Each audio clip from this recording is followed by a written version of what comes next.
This is the Good Deity, Book 1, Almost Countable. Written by D. N. Leo. Narrated by Catherine Edwards.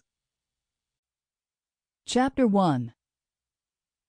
Once upon a time, there was a young deity who believed she could tell the difference between good and evil. Her mother had told her never to put all of her eggs in one basket. Mya winced, looking at the scene in front of her. Maybe it wasn't her mother who said that, but that was beside the point. She was a young deity on her first mission to Earth, and she aimed to score big. Now her basket of eggs was tumbling down the hill. Literally. From the top of the hill, Mya looked down the hillside and saw her way to hell. The roar of the soldiers, thirsty for blood and hungry for victory, tore through the air of the dark rock valley. Swarms of black-clad riders and foot soldiers from the Wangi tribe raced forward to kill. The bright sunlight flashed onto their swords and scimitars, but it didn't infuse them with the guidance of humanity. Mya watched the ruthless Wangi soldiers charge at a group of unprepared soldiers from the Galaxy tribe, who were celebrating the peace treaty Mya had convinced the two tribes to sign. "Nadine! Cheater!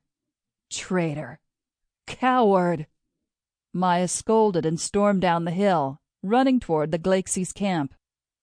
She didn't need to alert the soldiers, as the roar of the opponents had sent all of the Galaxy soldiers to their feet, grabbing their weapons wherever they could find them. She raced toward the tents of women and children, more than 2,000 of them. A few days ago, she thought she had scored a victory by helping the two tribes to sign the peace treaty. She thought she had saved the lives of those women and children that would otherwise be lost to war. Spurred on by how the opposing army had turned into a chaotic mess, the Wangi soldiers rode on faster, yelling their battle cries as they galloped closer. They could smell blood, as well as taste victory. Mya ran faster. As a minor deity, people might have thought her goddess would have given her the magnificent power to move mountains. But no, all she could do at the moment was run like the wind. But at the moment, she didn't think she would be fast enough.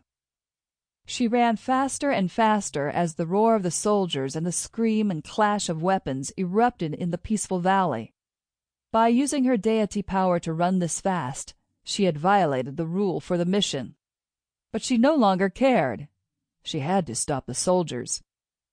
Innocent women and children, more than 2,000 of them waiting in tents for their Galaxy soldiers to return home from the battlefield after the celebration. Now that moment would never come. "Stop!"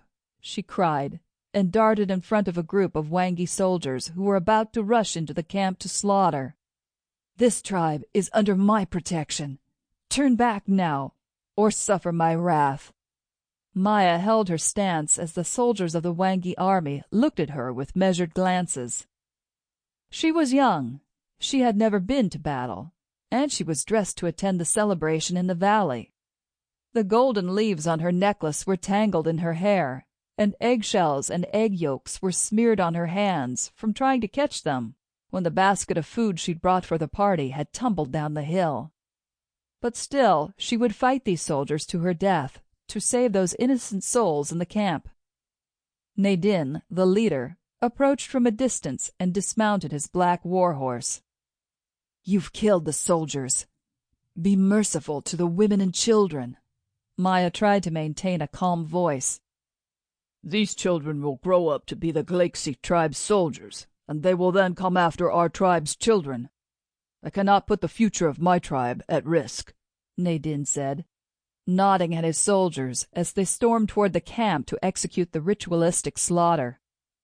Mya drew out a small jar of potion and grabbed for Nadine. "If I drop this jar, we will both die. I would rather die here than go back with a failed mission. Tell your soldiers to stop the killing." Nadine tried to shove Mya off of him, but he encountered one of her quirks. Once she set her mind on something, she latched on like a leech. She wouldn't let go. "Who do you serve? Who are you? Why are you doing this?"